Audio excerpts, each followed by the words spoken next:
Olá, boa noite. Sejam todos muito bem-vindos ao canal Embarque Imediato, trazendo as últimas notícias do mundo rodoviário. A Secretaria Municipal de Transporte do Rio de Janeiro recebeu nesta quarta-feira, dia 5 de abril de 2023, novo crédito adicional por parte da Prefeitura no valor de R$1 bilhão. Segundo o decreto 52.293, publicado no Diário Oficial, parte do montante será utilizado na requalificação do serviço de transporte público do município e o restante no sistema de BRT da Transbrasil, para melhorias que incluem diversas ações como recapeamento, recuperações de estações e paradas de ônibus, manutenção de veículos, entre outros. O valor destinado foi de R$695 milhões. Já para o corredor Transbrasil, que vem passando por reforma de troca de pavimento rígido e ganhará 5 novos terminais, o investimento é de R$321 milhões. O prefeito Eduardo Paz participou de encontro com moradores na Zona Oeste e apresentou os projetos dos novos terminais para o BRT na região. O controvertido tema da tarifa zero será destaque no TCM, Tribunal de Contas do município de São Paulo. O assunto foi lançado pelo prefeito Ricardo Nunes, que afirmou que a SP Trans avança nos estudos. O TCM decidiu constituir um grupo de estudos para contribuir para a análise de propostas de alteração da tarifa do sistema de transporte coletivo da capital. A solicitação para a criação desse grupo ocorreu em sessão ordinária do tribunal, realizada em novembro de 2022, quando se discutiu a adoção da tarifa zero no sistema de transporte. O grupo de estudos público será composto por seguintes servidores representantes da SCE, da SG e dos gabinetes dos senhores conselheiros. O sistema de ônibus em São Paulo custou, em 2022, R$10 bilhões e a estimativa para este ano é ter custos de R$12 bilhões. Diante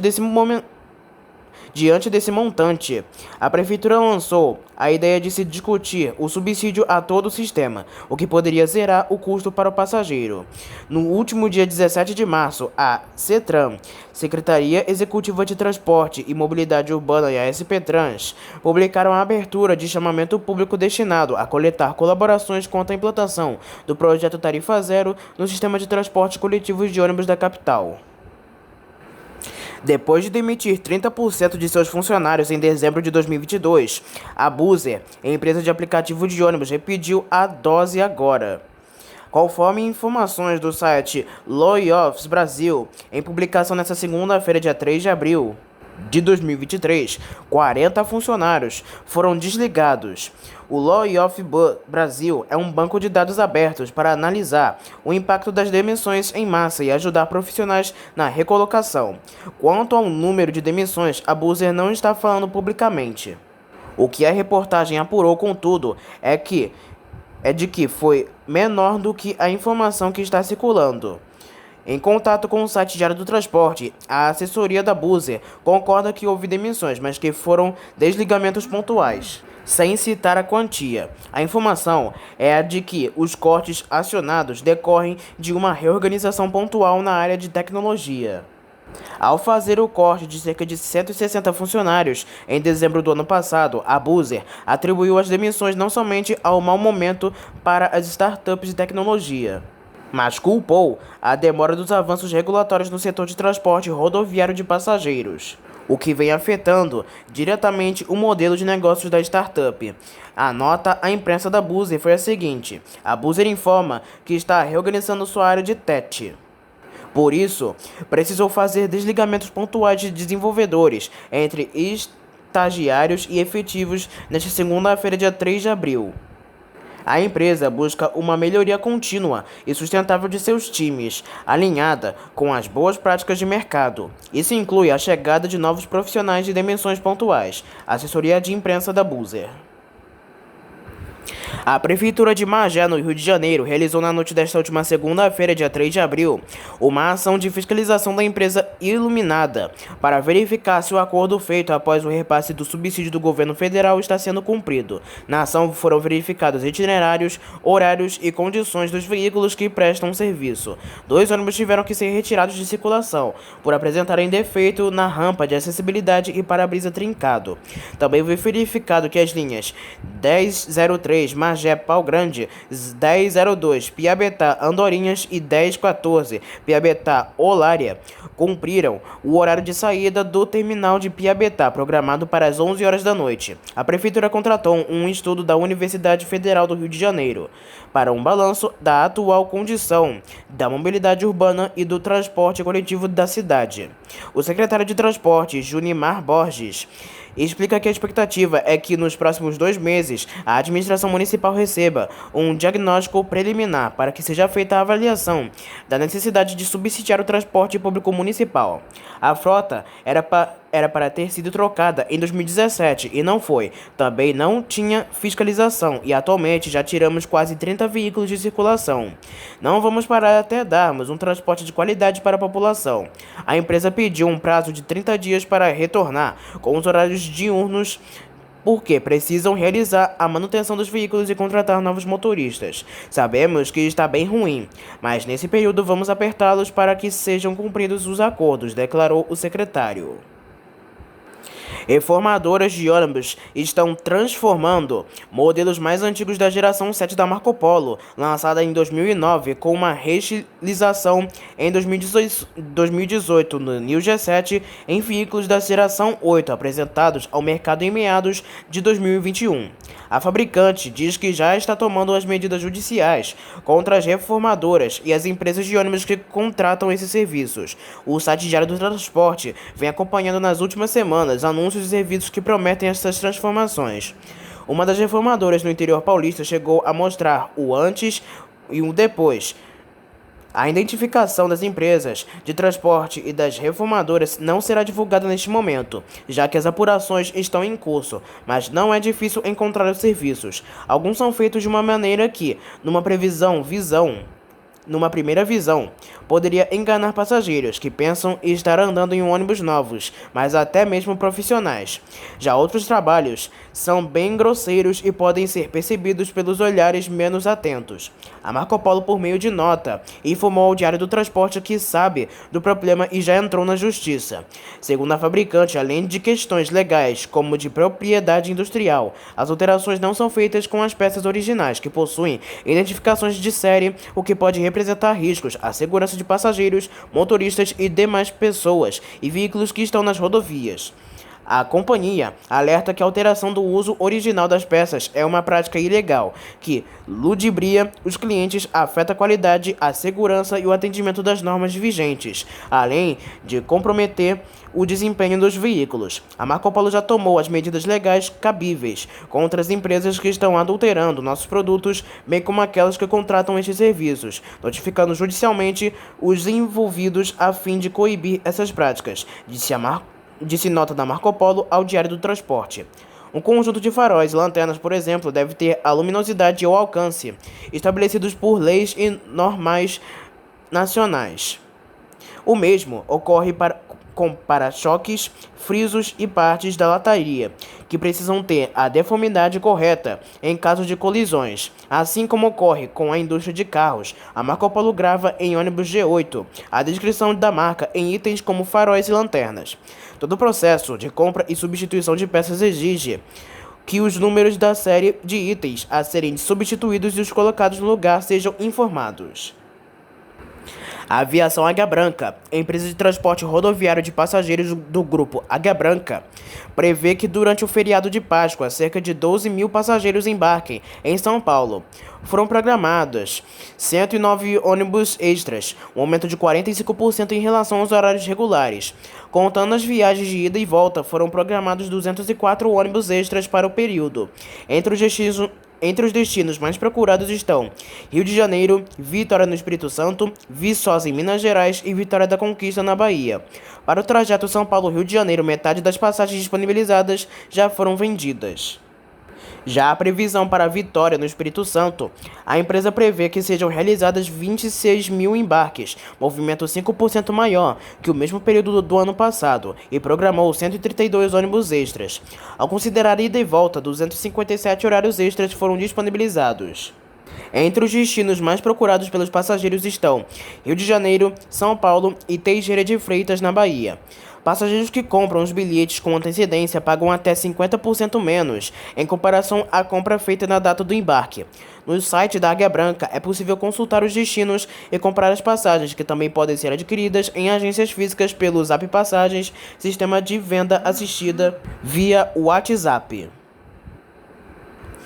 A rodoviária de Curitiba prevê 32 mil embarques e meio e 20 mil embarques para o feriadão da Páscoa. O movimento deve ser 5% superior ao registrado no mesmo feriado do ano passado. A previsão é que o movimento cresça a partir desta quarta-feira, dia 5 de abril, com 7,5 mil embarques, número que deve subir para 15 mil na quinta-feira e 10 mil na sexta-feira. Nos 3 dias, 1.050 ônibus devem deixar Curitiba. O interior do Paraná é o principal destino dos passageiros, com 40% dos embarques. Santa Catarina vem em segundo lugar, com 20%. Litoral do Paraná em terceiro, com 18%. São Paulo é destino de 15% dos passageiros e o Rio Grande do Sul, 4%. No período haverá reforço para o atendimento, com operações de agentes de trânsito nas áreas internas, bem como nos acessos ao terminal rodoviário. As linhas de ônibus que dão acesso ao terminal terão veículos de reserva à disposição da fiscalização em casos de necessidade. A Prefeitura de Mogi Guaçu informa que o embarque e desembarque do transporte intermunicipal e interestadual segue no posto Guaçu Brasil. A iniciativa ocorre após a administração municipal precisar desocupar a área que abrigou a rodoviária no bairro Jardim Nossa Senhora das Graças. A mudança ocorre após uma exigência da proprietária do local. A prefeitura afirma que a concessão estava vencida desde 1999. O governo municipal afirma que segue em busca de um novo local para a construção de uma nova rodoviária na cidade. A Prefeitura de São Paulo informa que cerca de 30 ônibus municipais estarão circulando até o dia 30, com a mensagem "Autismo não se cura, se compreende". O objetivo é chamar a atenção dos passageiros e da população em geral para a campanha de conscientização realizada pela SP Trans. A campanha contra o preconceito para o transtorno de espectro autista será divulgada durante o Abril Azul. As concessionárias envolvidas são Transcap, KBPX da Zona Sul, Pêssego Transportes, Sambaíba, Alibus, Grajaú, Ambiental na Zona Leste, Campo Belo da Zona Sul, Transpaz da Zona Oeste, Transunião da Zona Leste, Mob Brasil e Alfaro do Bus da Zona Sul e Viação Gato Preto na Zona Oeste. Agora falamos sobre as últimas ocorrências do mundo rodoviário. Mais um acidente no BRT do Rio de Janeiro. Segundo a Mob Rio, desta vez, na manhã desta última terça-feira, dia 4 de abril de 2023, um veículo de passeio realizou uma conversão proibida perto da estação Rivieira, no corredor Transoeste, e colidiu com um ônibus articulado da Nova Frota. De acordo com a empresa, só neste ano foram registradas 41 colisões nos corredores do BRT provocadas por motoristas de carros de passeio e motociclistas. A maioria delas, 26, tiveram como causa a conversão proibida. A companhia municipal diz que muitas vezes o ônibus fica fora de operação por até 2 dias, prejudicando cerca de 2.000 passageiros por dia. A Mob Rio informou ainda que adotará todas as medidas para ser ressarcida dos valores despendidos com os reparos do veículo, bem como pelos lucros cessantes pelo tempo em que o ônibus estiver fora de operação em virtude da colisão causada pelo condutor. Um ônibus rodoviário da empresa Capanema Turismo ficou totalmente destruído após pegar fogo na tarde desta última segunda-feira, dia 3 de abril. De acordo com a Polícia Rodoviária Federal, o incidente ocorreu na altura do quilômetro 47, no sentido Curitiba, quando o ônibus seguia viagem e iniciou o incêndio. O DRPR, Departamento de Estradas de Rodagem do Paraná, também atende à ocorrência e ainda não há informações detalhadas do ocorrido. O incêndio teria se iniciado no motor do veículo e houve a tentativa de contê-lo com um extintor, mas não conseguiram. Equipes do Corpo de Bombeiros foram acionadas para atender a ocorrência. Felizmente, não houveram feridos. Uma colisão envolvendo uma caminhonete modelo Ford Ranger e um ônibus da empresa 5S Tour deixou 2 feridos. Segundo a Polícia Militar Rodoviária do Paraná, o acidente ocorreu na tarde da última segunda-feira, na altura do quilômetro 112 da PR 486.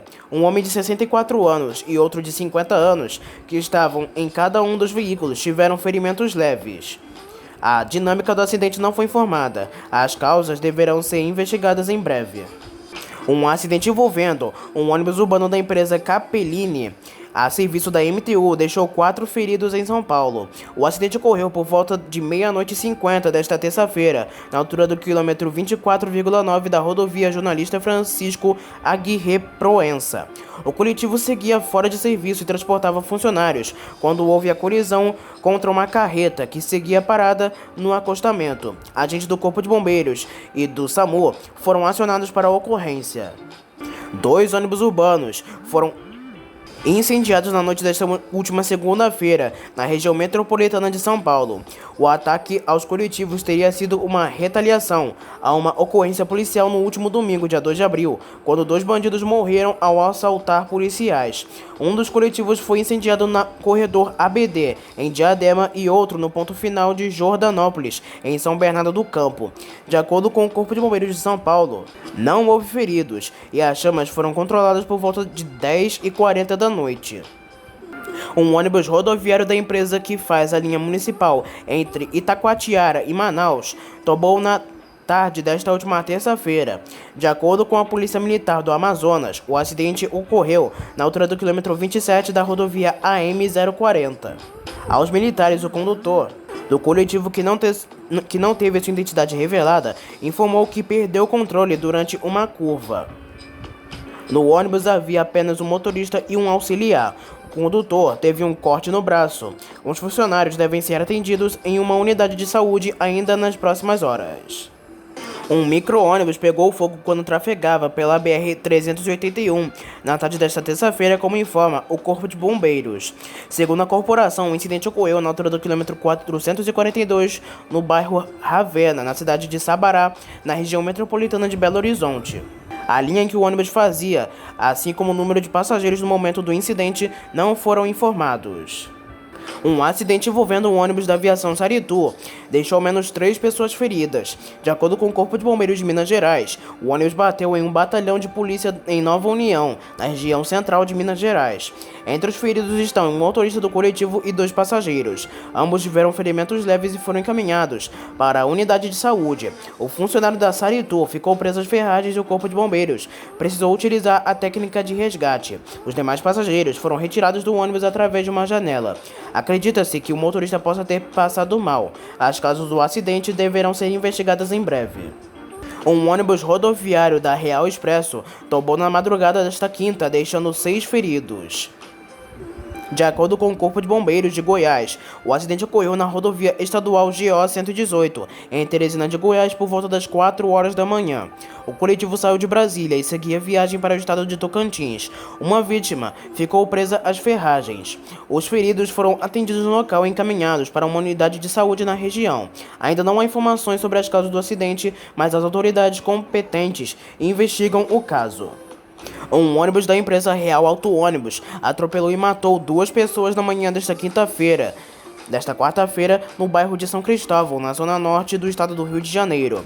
De acordo com o Corpo de Bombeiros, o acidente ocorreu na rua General Herculano Gomes, nas proximidades da Quinta da Boa Vista. O coletivo fazia em linha 463.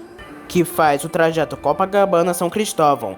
As vítimas são um homem de aproximadamente 30 anos e uma mulher de 25 anos. A indenização de ambos não foi informada.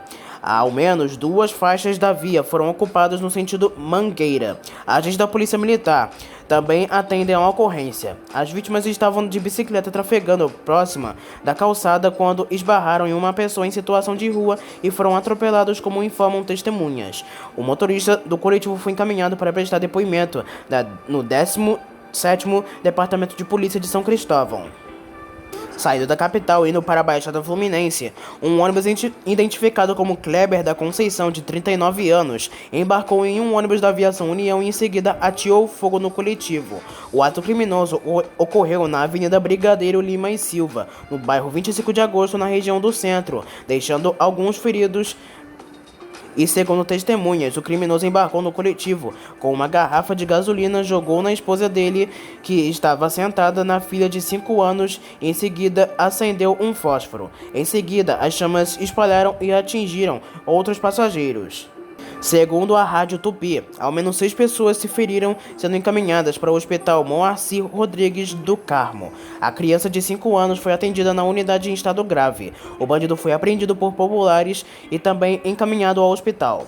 Alguns passageiros afirmaram que ele cometeu o crime por não aceitar o término de seu relacionamento. A linha em que o ônibus fazia o número de pessoas a bordo ainda não foi informada de acordo com o Corpo de Bombeiros do Rio de Janeiro. Os emplacamentos de ônibus no mercado brasileiro somaram 7.378 unidades no primeiro trimestre de 2023, o que significa alta de 74,42% em relação a semelhante período de 2022, quando foram registrados 4.230 coletivos. O resultado foi divulgado nesta terça-feira, dia 4 de abril, pela FenaBrave, Federação Nacional de Distribuição de Veículos Automotores. Entre fevereiro foram 2.288 ônibus e em março 2.937, a alta foi de 28,37%. Comparando com as 2.937 unidades emplacadas em março de 2023, com as 1.742 de março de 2022, a alta foi de 68,6%. O número reflete ainda as vendas do ano passado, já que entre a encomenda e o emplacamento de um ônibus podem passar de 3 a 6 meses dependendo da tecnologia e do modelo do coletivo. Além dos reflexos das eleições, quando habitualmente as compras de ônibus se intensificam, houve a transição da tecnologia de restrição à poluição pelo Euro 5 para Euro 6. A tecnologia Euro 6 polui menos, mas os veículos podem ser até 30% mais caros. Assim, muitas empresas optaram por antecipar as renovações e este resultado é reflexo. Desde janeiro de 2023, não podem ser mais comprados ônibus Euro 5 no Brasil. Uma representação movida junto ao Ministério Público de São Paulo pede que o órgão investigue e determine a suspensão de uma licitação lançada pela SP-Trans no dia 15 de março deste ano para a contratação de serviços especializados de apoio técnico à fiscalização do desempenho das empresas concessionárias dos terminais urbanos de ônibus da capital em atividades de administração, operação, manutenção, conservação, limpeza e zeladoria destes locais. O site Diário do Transporte noticiou o lançamento da concorrência do tipo menor preço fechado, com a abertura das propostas previstas para o dia 24 de maio. O ministro da Fazenda, Fernando Haddad, disse nesta segunda-feira, dia 3 de abril de 2023, que a equipe econômica estuda incluir carros de passeio velhos no incentivo de troca de frota custeado por um fundo de petroleiras. Decreto de gestão do ex-presidente Jair Bolsonaro, assinado em dezembro de 2022, envolvia veículos comerciais, caminhões, implementos rodoviários, ônibus, micro-ônibus, vans e furgões com 30 anos ou mais. Agora o governo quer estender o benefício para veículos de menor porte. Haddad e o vice-presidente Geraldo Alckmin conversaram sobre o tema na segunda-feira. Segundo o ministro, a extensão para carros não terá custos a mais aos cofres públicos, uma vez que a fonte de recursos será a mesma. Este fundo, Haddad, vê vantagens ambientais e para a economia com incentivo para donos de carros menores. Vim tratar com o vice-presidente da possibilidade de estabelecer um programa que usa o fundo das petroleiras e dedicar esse fundo à transição ecológica por meio da renovação de frota de carros muito velhos, que precisam ser retirados de circulação mediante indenização, para que a frota seja renovada em respeito ao meio ambiente. Vamos montar uma equipezinha para estudar a proposta e vamos dar uma devolutiva para ele, o vice-presidente e ministro Alckmin. O processo é rápido, é um recurso que já está segregado para isso, disse Haddad, de acordo com a Agência Brasil.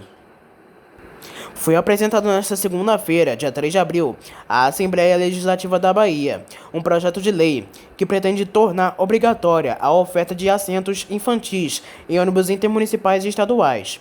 Pela proposta, as empresas de ônibus devem disponibilizar bebês de conforto para crianças de até 1 ano de idade ou que pesem 13 quilos, além de cadeirinhas de segurança para as crianças de 1 a 7 anos. O autor do PL Deputado Marcinho Oliveira questiona se as empresas de ônibus têm adotado medidas de proteção no transporte de crianças. O uso do bebê conforto e da cadeirinha de segurança dá uma mobilidade maior e uma segurança no transporte público como um todo. Defende o parlamentar que considera a resolução número 277 de 28 de maio de 2008, que dispõe sobre o transporte de menores de 10 anos e a utilização do dispositivo de retenção para o transporte de crianças em veículos. Ele afirma que apresentou a presente proposição legislativa para adaptar e garantir maior cuidado com as crianças em transportes coletivos, principalmente nos ônibus intermunicipais e estaduais. Então essas foram as últimas notícias e informações do mundo rodoviário. Não se esqueça que em breve traremos mais notícias somente aqui para você. Espero que tenham gostado do vídeo, uma boa noite para todos e até a próxima.